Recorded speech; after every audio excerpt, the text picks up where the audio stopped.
नमस्कार, मैं Ravish Kumar. Supreme court में योगेंद्र यादव ने सबको स्तब्ध कर दिया।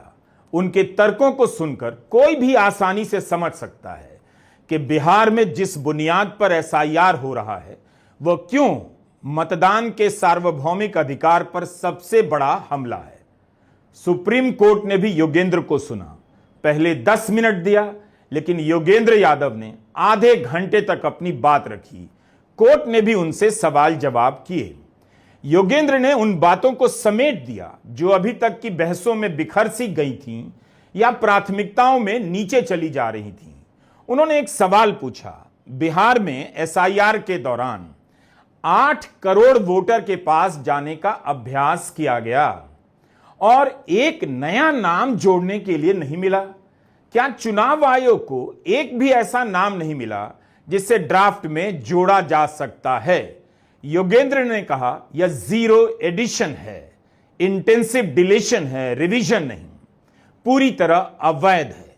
उन्होंने सुप्रीम कोर्ट को भी उनकी बात याद दिलाई कि अदालत ने कहा है कि मास डिलीशन नहीं होने देंगे, यानी बड़े पैमाने पर लोगों के नाम कटने नहीं देंगे। 65 लाख नाम काटने को लेकर योगेंद्र यादव ने कहा इसके तहत केवल नाम ही काटे जा रहे हैं। तो क्या आपने इस तरह से सोचा था, पूछा था कि एक भी नाम नहीं जोड़ा गया, कैसे हुआ? क्या चुनाव आयोग बताएगा कि ड्राफ्ट में कितने मतदाता ऐसे हैं जिनके नाम जोड़े गए हैं? 2003 की मतदाता सूची में उनके नाम नहीं थे।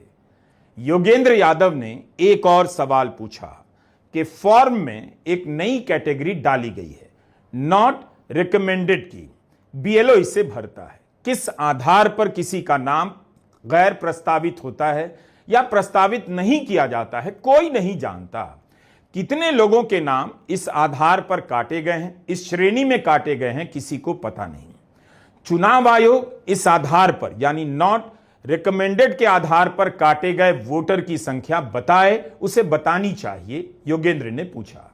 उन्होंने एक से एक खतरनाक सवाल सुप्रीम कोर्ट के सामने रखे और तथ्य भी, जिसके बारे में हम इस वीडियो में बात करने जा रहे हैं। योगेंद्र यादव ने कोर्ट के सामने बिहार से एक महिला और एक पुरुष वोटर को पेश कर हलचल पैदा कर दी।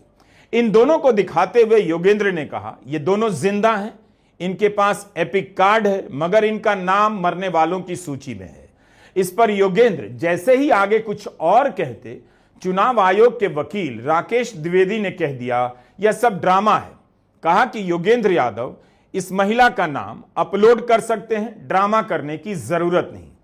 इस पर जस्टिस बागची ने कहा ऐसी गलती तो अनजाने में हो भी जाती है और इन्हें ठीक किया जा सकता है, लेकिन जस्टिस सूर्यकांत ने कहा हमें अपने नागरिकों पर गर्व है, वे सुप्रीम कोर्ट आए हैं।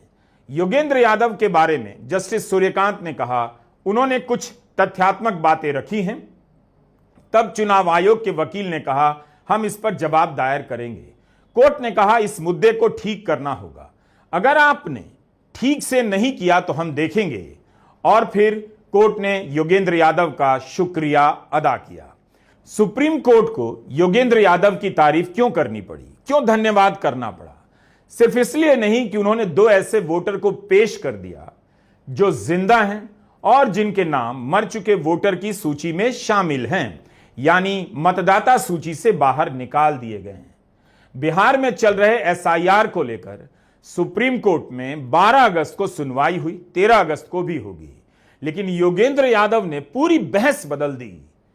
उन्होंने जो बातें रखी हैं उसे ठीक से आपको भी सुननी चाहिए, विचार करना चाहिए सबको। योगेंद्र यादव ने थोड़े से समय में कोर्ट के सामने कहा एसआईआर की पूरी डिजाइन ऐसी है कि केवल नाम ही काटे जाएंगे। कहीं भी इस तरह से एसआईआर होगा, इसका नतीजा इसी तरह आएगा, मतलब नाम कटेंगे। उन्होंने कहा कि एसआईआर संपूर्णता, सटीकता और समावेशी, अंग्रेजी में कंप्लीटनेस, एक्यूरेसी और इक्विटी के पैमाने पर एसआईआर फेल रहा है। योगेंद्र यादव की बातों को अदालत ध्यान से सुन रही थी। बिहार की जनता को भी उनकी बातें सुननी चाहिए और देश की जनता को भी कि योगेंद्र यादव क्या कह रहे हैं। जब जस्टिस सूर्यकांत ने पूछा क्या हमारे पास पहले के इंटेंसिव रिवीजन का विश्लेषण है, इस एक सवाल के जवाब में योगेंद्र यादव ने 2003 के रिवीजन की पूरी समझ बदल कर रख दी। उन्होंने कहा कि 2003 में एसआईआर नहीं हुआ था, आईआर हुआ था। स्पेशल इंटेंसिव रिवीजन नहीं हुआ था, इंटेंसिव रिवीजन हुआ था। इसलिए 2003 और 2025 के बीच कोई तुलना नहीं की जा सकती। आईआर और एसआईआर के बीच तुलना नहीं हो सकती। योगेंद्र यादव ने चुनाव आयोग से सवाल किया, 2003 के आदेश की कॉपी पब्लिक में क्यों नहीं है? उन दस्तावेजों को पब्लिक में रखा जाना चाहिए या क्यों नहीं उपलब्ध कराया गया? और आयोग बताए कि 2003 के इंटेंसिव रिवीजन में विशेष क्या था।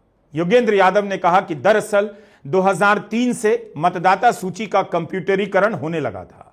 निर्वाचन कर्मियों को एक प्रिंट आउट दिया जाता था, उसमें 2 कॉलम होते थे। उस समय उनसे कहा गया आप घर घर जाइए। वोटर से कोई फॉर्म नहीं मांगा गया, कोई कागज नहीं मांगा गया। भारत के इतिहास में कभी भी ऐसा नहीं हुआ कि सभी नागरिकों से फॉर्म भरने के लिए कहा गया हो। अभी तक कहीं भी इस तरह का रिवीजन नहीं हुआ है जिसमें लोगों से प्रमाण पत्र मांगे गए हों। योगेंद्र यादव ने कहा इंटेंसिव रिवीजन आईआर अच्छी प्रक्रिया है, 2003 की बात कर रहे हैं, लेकिन इस बार एसआईआर में 2 नई चीजें जोड़ दी गई। फॉर्म भरकर देने की मांग कर दी गई और पहले से मान लिया गया कि आप नागरिक नहीं हैं। यह नया बदलाव है, अप्रत्याशित है और अवैध है। योगेंद्र यादव ने कहा कि बिहार में देखना चाहिए कि वयस्कों की कुल आबादी कितनी है और इस आबादी का कितना प्रतिशत वोटर है। इस अनुपात में आप देखेंगे तो भारत का रिकॉर्ड जापान, जर्मनी और अमेरिका से भी बेहतर है, शानदार है। उनके कहने का मतलब है कि अगर किसी की उम्र वोट देने की हो गई है तो वह वोटर है, उसे मतदान का अधिकार मिल गया है। यह बहुत बड़ी बात है। अब यहां से योगेंद्र एक चेतावनी की तरफ इशारा करते हैं कि जहां कहीं भी राज्य अपनी जिम्मेदारी नागरिकों पर डालता है, यानी आपसे कहता है आप साबित करें भारत के नागरिक हैं या नहीं, माता पिता का जन्म प्रमाण पत्र लाएं, तो मतदाताओं के नंबर कम हो जाते हैं। कम से कम 1/4 वोटर कम हो जाते हैं। इनमें ज्यादातर गरीब और साधारण लोग होते हैं। योगेंद्र यादव ने एक आंकड़ा दिया कि बिहार में वयस्क आबादी का 97% वोट करता है, जो एसआईआर के ड्राफ्ट के बाद एक झटके में घटकर 88% पर आ गया है। आगे और कम होगा। उनके कहने का मतलब है कि भारत में वयस्क आबादी का 99% वोटर है, बिहार में पहले से ही कम है। 97% वोटर वयस्क आबादी का है, तो इसे बढ़ना चाहिए था, 97 से 99 की तरफ जाना चाहिए था, मगर घटकर 88% पर आ गया। योगेंद्र यादव धारा प्रवाह बोले जा रहे थे। उन्होंने कहा कि चुनाव आयोग प्रेस रिलीज के जरिए कानूनी आदेश में बदलाव कर रहा है, ऐसा उन्होंने कभी देखा नहीं। कोर्ट के सामने उन्होंने आयोग से टाइमलाइन को लेकर एक जरूरी सवाल किए और आप ध्यान से सुनिए। आयोग कहता है कि हर फॉर्म की जांच होगी, लेकिन यह जांच तो सीमित समय के भीतर होनी है। अगर इस समय सीमा के भीतर हर फॉर्म की जांच होगी तो हर ईआरओ निर्वाचन पंजीकरण अधिकारी को रोजाना 4000 से ज्यादा फॉर्म की जांच करनी होगी। इसी समय के बीच लोगों के सवालों के जवाब भी देने हैं और बिहार में बाढ़ के हालात से भी जूझना है। बिहार बाढ़ की चपेट में है और खबरों से बाढ़ गायब है। जैसे वोट चोरी के खिलाफ विपक्ष का प्रदर्शन कई अखबारों के पहले पन्ने से गायब है या उसे आधा अधूरा कवरेज मिला है। योगेंद्र यादव का कहना था कि वोटर लिस्ट का नाम कटना साधारण बात नहीं है। चुनाव वही लड़ता है जिसका नाम मतदाता सूची में शामिल होता है। 25 सितंबर को आयोग बताएगा किसका नाम लिस्ट में है या नहीं। 5 दिन के भीतर नाम हटने पर उसे चुनौती देनी है। जब तक चुनौती देगा 30 सितंबर को अंतिम सूची प्रकाशित कर दी जाएगी। 30 सितंबर को एसआईआर की अंतिम सूची प्रकाशित कर दी जाएगी, यानी फॉर्म चेक करने से लेकर आपत्ति दर्ज कराने के लिए कितना कम समय है। अभी पता नहीं चुनाव लड़ने की तैयारी में बैठे कितने लोगों के नाम कट जाएंगे या नाम कटवा दिया जाएगा कि वे चुनाव ना लड़ सकें। 5 साल तक चुनाव नहीं लड़ सकेगा कोई। यही नहीं, इस 65 लाख में से जिनके नाम कटे हैं, ज्यादा नाम महिलाओं के हैं। तो योगेंद्र ने कहा महिलाओं के प्रति इसमें एक बायस है, पूर्वाग्रह है। 31 लाख महिलाओं के नाम काटे गए हैं। अगर पलायन और मृत्यु कारण है तो ध्यान रहे कि महिलाएं कम पलायन करती हैं। पुरुषों में महिलाओं की तुलना में मृत्यु दर अधिक है। महिलाएं पुरुषों की तुलना में ज्यादा जीती हैं। योगेंद्र यादव का कहना है कि हो सकता है कि यह दुनिया भर में मतदान का अधिकार छीनने की अकेली बड़ी घटना बन जाए। 65 लाख से भी ज्यादा लोगों के नाम काटे जाएंगे और यह संख्या 1 करोड़ तक भी जा सकती है। 19वीं सदी में अमेरिका का जो रिकॉर्ड था शायद वह भी टूट जाए। यह हर वयस्क को मतदान के सार्वभौम अधिकार को पूरी तरह से बदल देगा। यह केस इस देश में इतिहास की दिशा तय करने जा रहा है। योगेंद्र यादव अपनी बात इसी पर खत्म करते हैं और वह दिशा क्या है हम और आप जानते हैं। 1 करोड़ लोगों से मतदान का अधिकार छीन लेने का क्या असर होगा?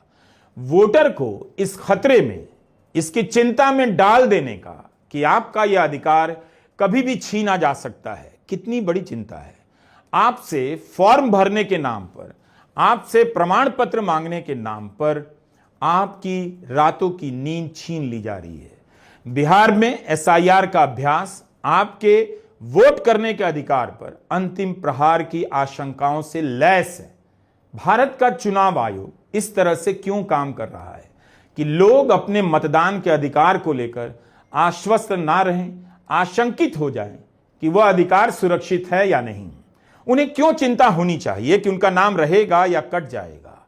आज तक, अभी तक चुनाव आयोग इस भरोसे का प्रतीक था कि जब तक आयोग है नाम नहीं कटेगा, वोट देने का अधिकार बचा रहेगा। लेकिन अब तो बात ही पलट गई है। वोटर लिस्ट को लेकर राहुल गांधी ने चोरी के कितने प्रमाण दिए और पूरे बिहार में यही बात हो रही है, मेरा वोट है या नहीं, 30 सितंबर के बाद मेरा वोट रहेगा या नहीं।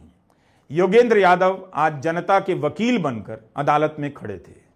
अब अगर जनता अपना वकील खुद नहीं बनेगी तो उसके लिए अदालत का रास्ता भी नहीं बचेगा। नमस्कार, मैं रवीश कुमार।